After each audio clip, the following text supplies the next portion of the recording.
Hindi pa nakain? Okay na ba kapag nakain ni dito ako? Yung pagsubo niya, nandito din, baka mabili ako. Magaling mo ano, may mga nandun sa likod, sa kaliwa ka na sa gitna, okay? Yan, maraming salamat sa inyo lahat sa pagsupport niyo sa ating mga okay? At syempre, bago tayo magsimula, hindi natin pwede kalimutan ng Lord. Diba? Kailangan din natin pray para kahit paano ay lagi natin alalahanin ng Panginoon. Okay? At bago ako mag-pray, syempre kailangan muna tayong hindi sa salita ng Panginoon. Okay? For the meantime, study mo na yung pasto. Kahit hindi pa ito. Okay. Anyway, ang ating ano is Commentary of the Reformation Study Bible. Okay? O tingnan ko, alam mo lang ito. Okay? Tayo muna makinig, patahimikan, para papaano ay tayo'y makinig sa salita ng Panginoon. Okay? Mahal nyo, ito sa napalong-pasto. Diba? Sino sa inyo gusto ipasal sa tatay? Amen! Okay? Verse 12-17, the unkind then in verse 17-21 is the way the Christian react to the non-Christian environment. Okay? Verse 12-18, the life is civilly,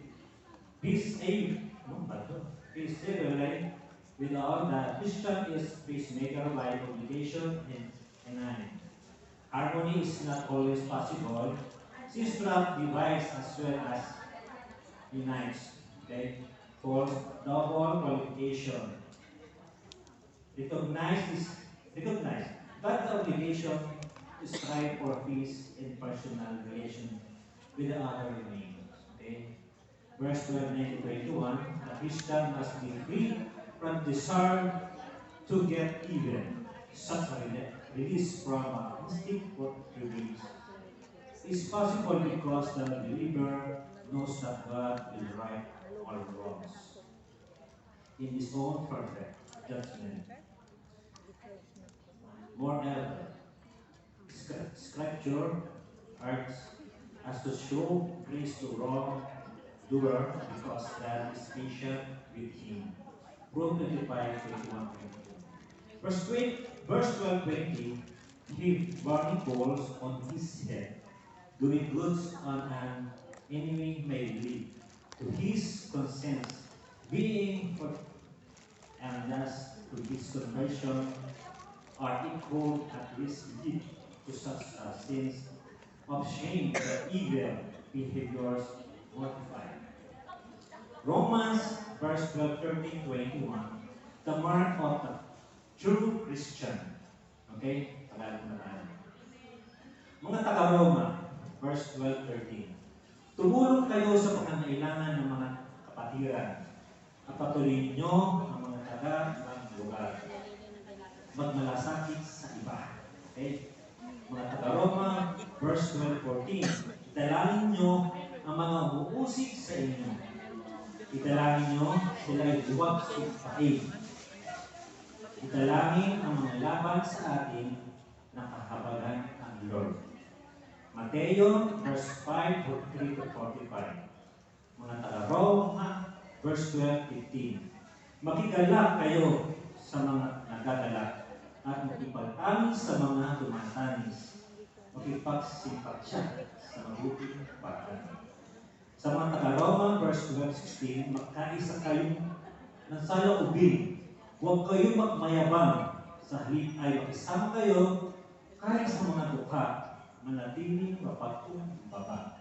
Okay? Mga taga-Roma, verse 12-17.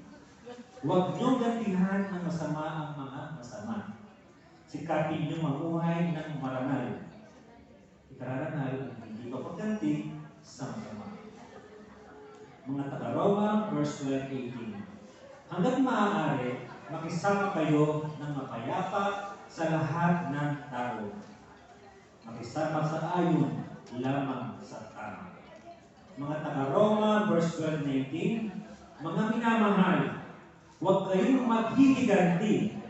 Huwag kayong maghihiganti. Ipaubayan niyo sa iyo sa Diyos. Sapagkat nasusulat, aking ang paghiganti. Ako ang gaganti, sabi ng Panginoon.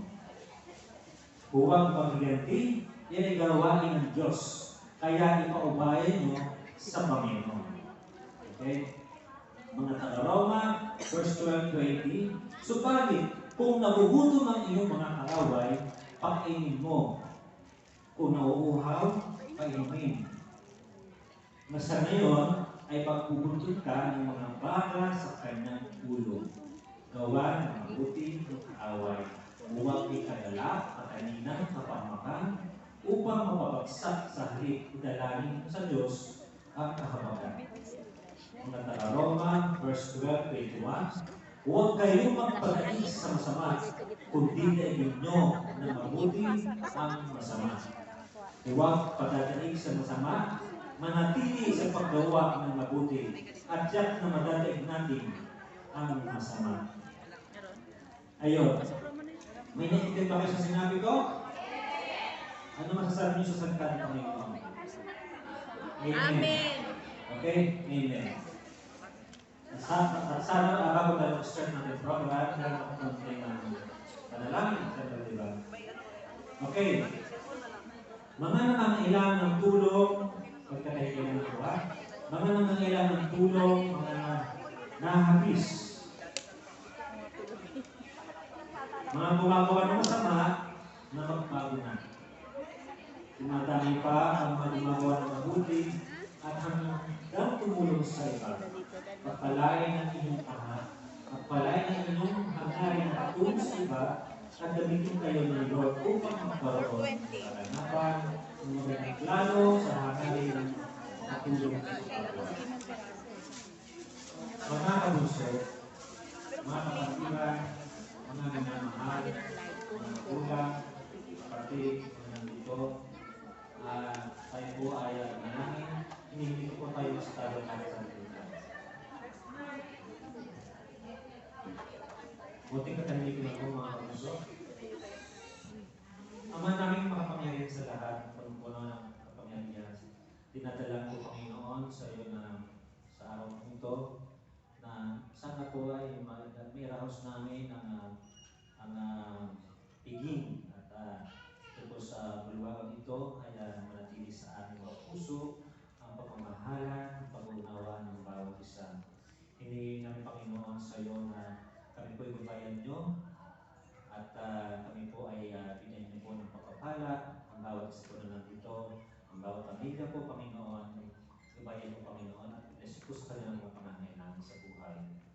Panginoon, dinadalangin ko, Panginoon, na sana sa araw nito, sa hapon ito, Panginoon, na may rason ng maluwalhati ang event ito, Panginoon, ang ulit-ulit puso, na sana po ay maging masaya ang bawat isa, at nawa po naman ay maisaayos namin ang lahat ng mga kaganapan dito, at nawa, Panginoon, sa araw nito, sa hapon ito, ay puno-puno ng pagmamahal, pag-unawa ang bawat sa Panginoon. At maraming salamat po, Panginoon, sa lahat ng nag-organize ang event po ito, na sana i-divide po sila, Panginoon, ang bawat sa Panginoon, na nawa ay bigyan sila ng kalakasan, pagmatawan nila, at alisin po mga pangamba sa kanilang mga sarili, nawa ay manatili sa puso nila ang pagtitiwala at pagmamahal sa iyo, Panginoon. Hinili namin, Panginoon, sa hapon ito na sana ay maayos namin patapos namin ang event nito hanggang sa pag-uwi po sa amin makatipo kami ng malulati sa aming mga kababayan. At nawa ipapabungo mo sa amin, Panginoon, ang pagmahal namin, pagtitiwala sa iyo, Panginoon, at ibus namin pagmamahal sa iyo, Panginoon. Maraming salamat, Panginoon, sa lahat po ng biyaya pinagkaloob mo sa amin, Panginoon, sa bawat sa punang dito. Hindi naman nagabay po ang bawat isa na sana po ay manatili sa kanila ang pagpapatawad, ang pagmamahal, at nawa ay magkaroon sila sa puso nila ay mapagmamawain. Kaya, Panginoon, ako po ay hinihiling sa inyo na sana mapagpatuloy po natin ang kasiyahan sa community po ni Bunso, na sana ay ipuin mo, Panginoon, ang mga puso nila, na sana alisin nila sa puso nila mga galit, inis, selos, at naway manatili sa puso nila ay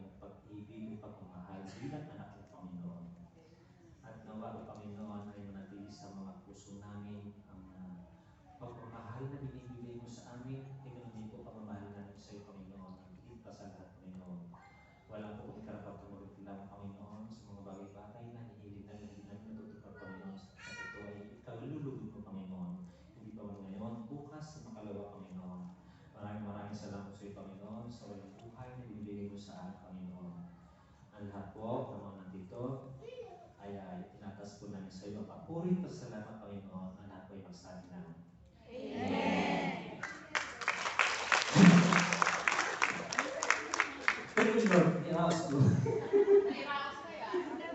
Yun. Salamat ng maraming sa inyo.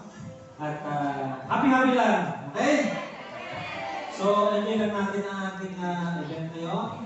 At marami po tayong kaganapan ngayon. Meron tayong pag-games sa mga kabunso. Mag-ready na po kayo pag tinawag kayo ni bunso. May mga pag-games po tayo dito, ha? Okay? So, marami po tayong pa-premium. Salamat po marami sa ating sponsor ni bunso na Beauty, Lenmo, Ares Placenta at Lignas. Si bunso ng pala mangyayari dyan. Pag-ipawis po natin sa lahat dyan. Okay? Para maging masaya ang ating programa ngayon po. At bago po bumaba, siyempre kapakala ko po sa inyo, introduce po sa inyo ang ating mag-host para sila yung tawag ito, gagandahan, sexy, forward-is based, at tinatawag ko at gagandahan si Anne and Young. Walang pagpapagpagan! Gusto mic? Gusto kang mic?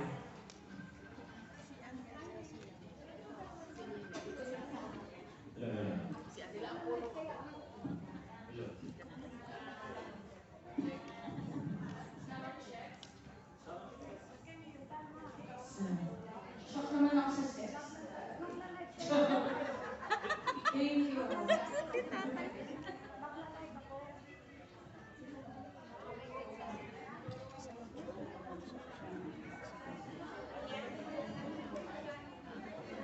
Hello.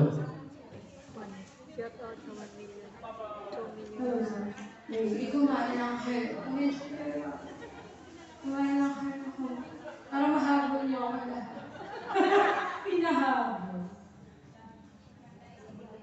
Pero pala maresi tayo.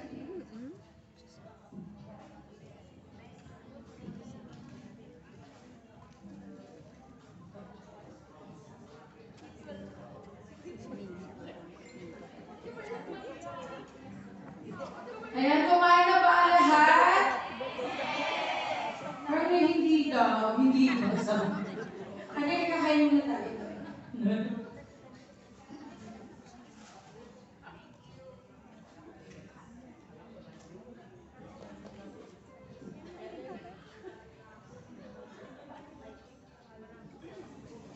Gisip na ba ako? Gisip. Nagulat sila.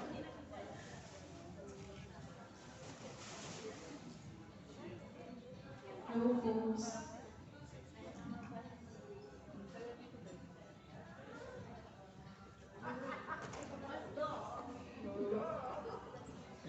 Ayan, parang may mga familiar na naman. Siya na lang po kayo pumupunta. Sana all. Grabe kami pagmamahal.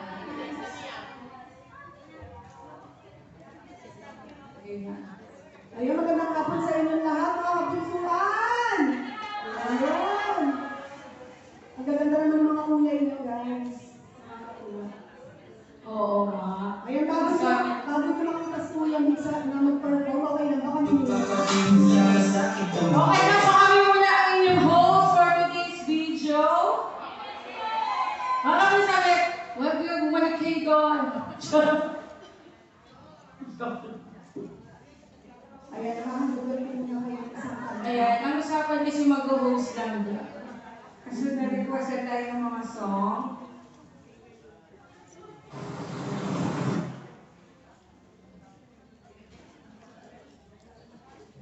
Ayan, hindi pa ba natin tayo sa soundcheck.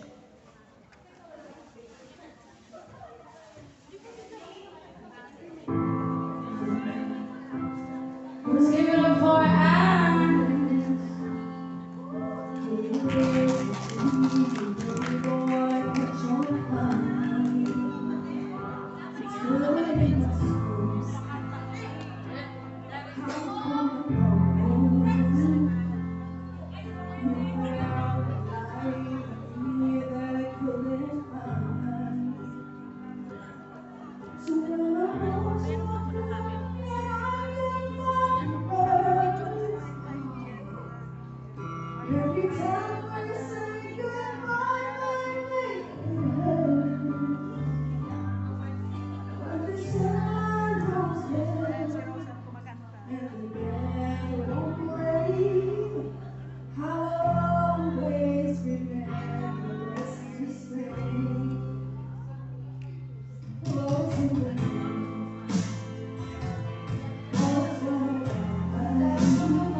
Experience enjoys